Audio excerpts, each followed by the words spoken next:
নমস্কার বন্ধুরা, কেমন আছেন সবাই? আমি রিঙ্কু শখের রান্নাঘরে আপনাকে সবার নিমন্ত্রণ। আজকে রাঁধুম বাঁধাকপির মধ্যে টমেটো দিয়ে রাঁধুম বাঁধাকপির চচ্চড়ি। রান্নাটা যেমন হইব সহজ, দেখতে তো লোভনীয় হইবই, আর খাইতেও কিন্তু দারুণ স্বাদ। আর এই বাঁধাকপির চচ্চড়ি রাঁধতে আপনারা ভাত, রুটি, লুচি বা মুড়ি দিয়ে কিন্তু দারুণ সাথে খাইতে পারবেন। তাই বেশি দেরি না করে চলেন বাঁধাকপির চচ্চড়ি রান্না শুরু করে দিই। পুরো ভিডিওটা দেখতে থাকেন, আশা করি আপনাকেও খুবই ভালো লাগবে। বাঁধাকপি চচ্চড়ি রান্না নিগা বাঁধাকপিটা এখন কুচাই নেবো। তার নিয়ে একটা কলা পাতা নিছি। এই কলা পাতার উপরে এখন কপিটা কুচামো। আর কপিটা জানেন তো, নিজেকে বাগানের কপি, কোনো রাসায়নিক সার ব্যবহার করা হয় না। ইকা পুরো জৈব সার দিয়ে কিন্তু কপিটা তৈরি। আগের দিন আপনাকে একটা বাগান দেখাইছিলাম, সবজির বাগান। এই কপিটা কিন্তু সেই বাগানে হয় নাই, অন্য বাগানে হয়েছে। গোটা কপিটাই কিন্তু আমার কুচানো হয়ে গেছে। এবারে কপি চচ্চড়ি দেওয়ার নিগে একটা আলুও কুচাই নেবো।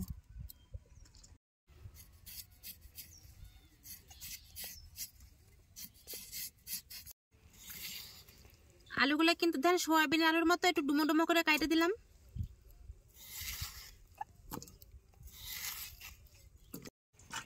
একটা বড় যে টমেটো নিয়েছি, টমেটো কিন্তু আগে ধুয়ে নিলাম।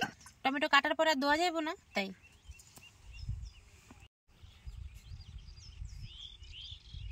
টমেটোটাও কিন্তু আলুর মতো ডুমো ডুমো করেই কাটুম। বাঁধাকপি আর আলু এবার জল পাল্টায় কিন্তু ভালো করে ধুয়ে পরিষ্কার করে নেবো। উনান জ্বালায় কড়াই চাপাই দিছি। কড়াইতে কিন্তু সরষের তেলও দিয়ে দিছি। এবার অল্প একটু জিরা সোমবারে দিয়ে দেবো। জিরাটা সুন্দর ভাজা ভাজা হয়ে গেছে। এবার দিয়ে দেবো ছেঁচে রাখা রসুন।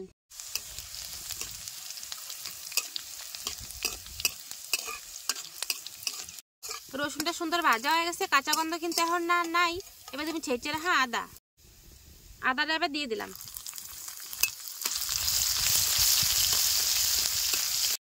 আদাটাও সুন্দর ভাজা ভাজা হয়ে গেছে। এবারে তুমি চিড়ে রাখা কাঁচা লঙ্কাটা একটু নাড়াচাড়া করে কুচে রাখা পেঁয়াজটা এবারে দিয়ে দেবো। পেঁয়াজ কিন্তু আদা ভাজা হয়ে গেছে, বেশ সুন্দর দেখে নরমও কিন্তু হয়ে গেছে। এবার স্বাদ মতো নুনটা দিয়ে দেবো। স্বাদ মতো নুন, একই সাথে পরিমাণ মতো হলুদটাও কিন্তু দিয়ে দেবো। একসাথে আর একটু ভাজা ভাজা করে নেবো।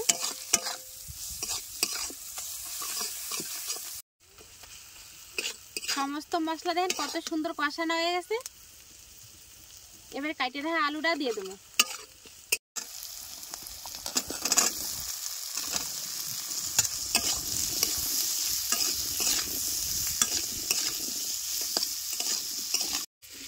এই মশলাপাতির সাথে আলুটা ভালো করে কিন্তু এবার কষায় নিতে হবে।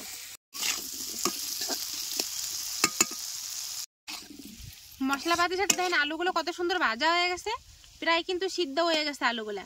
এবারে ধুয়ে রাখা বাঁধাকপিটা দিয়ে দেবো।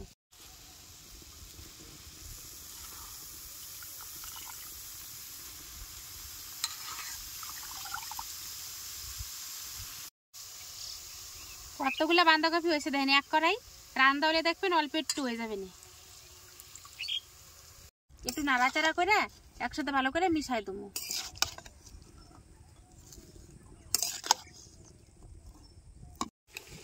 এক কড়াই বাঁধাকপি দিছিলাম, দেখেন কড়াই ঠুক দেনা হয়ে গেছে। এখন যখন পুরোপুরি রান্না হবে এটা কিন্তু আরও কমে যাবো গা।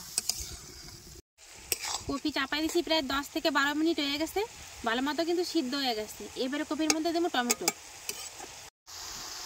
টমেটোটা এখন দিলাম। টমেটো কিন্তু আগে দেওয়া যাবে না, তাহলে কপি বা আলু কিছুই কিন্তু ভালো মতো সিদ্ধ হইব না।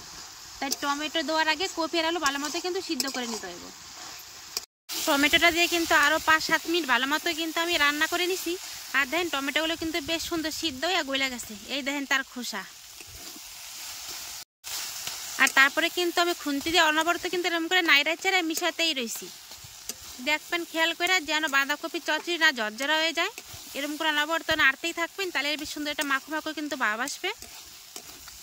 টমেটো দিয়ে বাঁধাকপি চচ্চড়ি আমার পুরো রেডি হয়ে গেছে। এখন আমি দিদি উপর থেকে বেশ খানিকটা ধন্যপাতার পরিমাণটা অবশ্যই কিন্তু একটু বেশি দিতে হইব। একসাথে ভালো করে আবারও মিশাই নেব।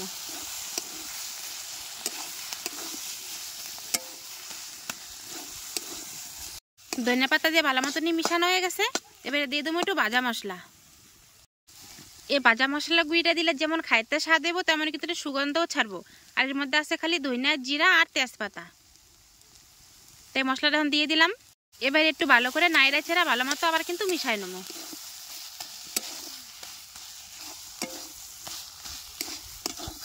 দেখতে কতখানি সুন্দর হয়েছে দেখছেন, রংটা দেখেন কতখানি লোভনীয়। ব্যাস হয়ে গেছে আমার টমেটো দিয়ে বাঁধাকপির চচ্চড়ি। এবারে নামাই নেবো। বাঁধাকপি দিয়ে যত রকমই রেসিপি বানান সব থেকে সহজ কিন্তু এই টমেটো দিয়ে বাঁধাকপির চচ্চড়ি। দেখতে যতটা লোভনীয় খাইতে কিন্তু ততটাই স্বাদ। আর এই সুগন্ধের কথা তো কোনো তুলনাই নাই, এত সুন্দর একটা গন্ধ দেয়।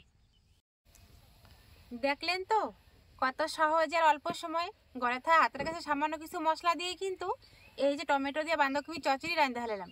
দেখতে যতটা লোভনীয় হয়েছে খাইতেও কিন্তু ততটাই স্বাদ। আর এই সুগন্ধ তো পুরো মহা করতেছে।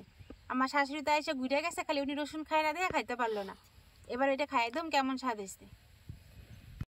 আমরা তো বাঁকুড়া জেলার মানুষ, আর বাঁকুড়ার মানুষ কিন্তু মুড়ি আনতে প্রাণ।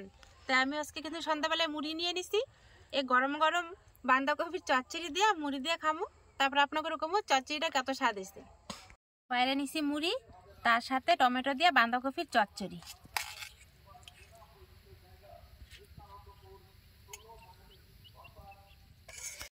মুড়ির থালটা দেখছেন, দেহে কত সুন্দর লাগা ধরছে। বড় বড় লম্বা লম্বা মুড়ি আর তার সাথে চচ্চড়ি।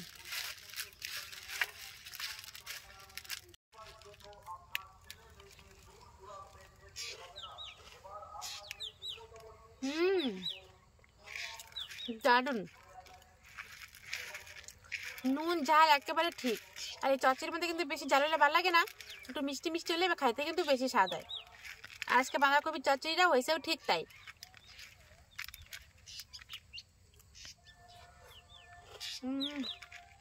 দারুন।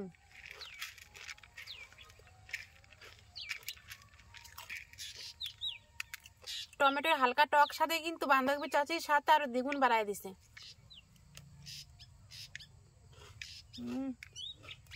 অসাধারণ। এরকম করে বাঁধাকপির চচ্চড়ি রান্না আপনারা কিন্তু রুটি ভাতের সাথেও খাইতে পারেন, কিন্তু মুড়ি দিয়ে খাইতে অসম্ভব স্বাদটা বেশি লাগবে। যারা মুড়ি পছন্দ করেন খাইতে তারা অন্তত এরকম করে একবার হলো বানাই দেখবেন, খাইতে সত্যি ভালো লাগবে।